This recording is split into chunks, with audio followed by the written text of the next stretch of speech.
फूल जाई से है गोरी फूल जाई तू चाहता न खुल के हो कहो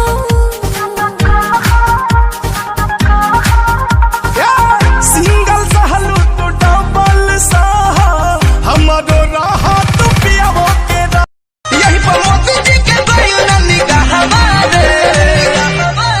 लॉकडाउन से रुकल बिया हमारे दुल्ही बिया लगोए दुल्हा हमारे लॉकडाउन से रुकल बिया हमारे